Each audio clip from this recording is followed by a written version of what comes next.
to every action there is equal and opposite reaction.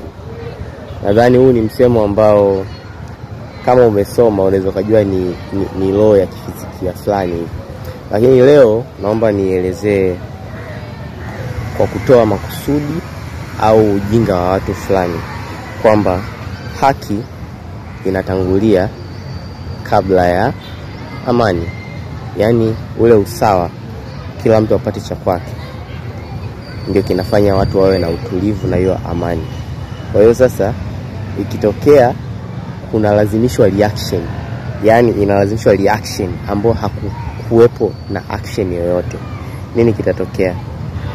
Vijana wataanza kuzungumza lugha za kuhakikisha haki inakuja au sawa.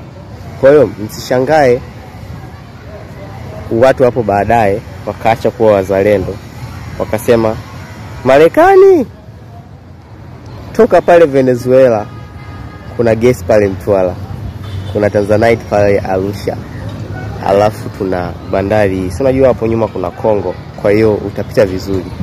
Achana na Venezuela, njoo hapa ufukwe wa Indian Ocean.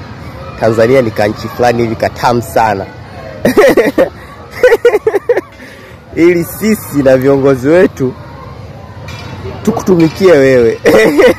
Tuwe sawa, yani haki iwepo ndo amani itakuja. Kwa hiyo anyways, kwa mnaona ni wakati hatari sana kuongea ya maneno au watekaji na wauaji. Usalama wa taifa, mimi ni mtaifa mmoja wapo na usalama wangu ni muhimu sana. Sasa kama hautakuwepo, naamini mimi ni mtu wa kwanza kusoma chuo kikuu kwenye ukoo wangu mzima, na kuna watu ambao wanajua kwamba kuna ndugu yetu kasoma sana yupo kule Dar es Salaam, hawajui mimi ni bodaboda mtengeneza maua hapa Dar es Salaam, hawajui hata kuniona. Sasa wale watu baadhi wananipenda, baadhi sina uhakika. Kuna majirani, kuna marafiki, hao wanaweza wakawaua wote watakao ni dhuru kwa sumu. Kwa hiyo kama ikitokea mushkeli, risasi na mapanga yanaweza sishikwe, ila wanaweza pia kwenye ile listi ya Kanali Agustino Polepole wakadili nayo fika.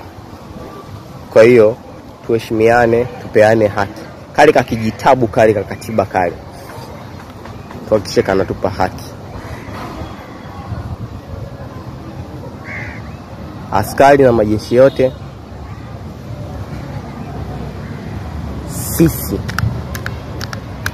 raia majasiri ndio tunatengeneza jeshi lenu. Kwa hata leo ikitokea vita, mkinikusanya mimi na spirit kama ya Corporal Johnson wa Liberia. And enough is enough. December 9 officially sitakuwepo kwenye maandamano, lakini nitaangalia upepo unavyoenda. I might obviously join kwa sababu sijui. Ciao.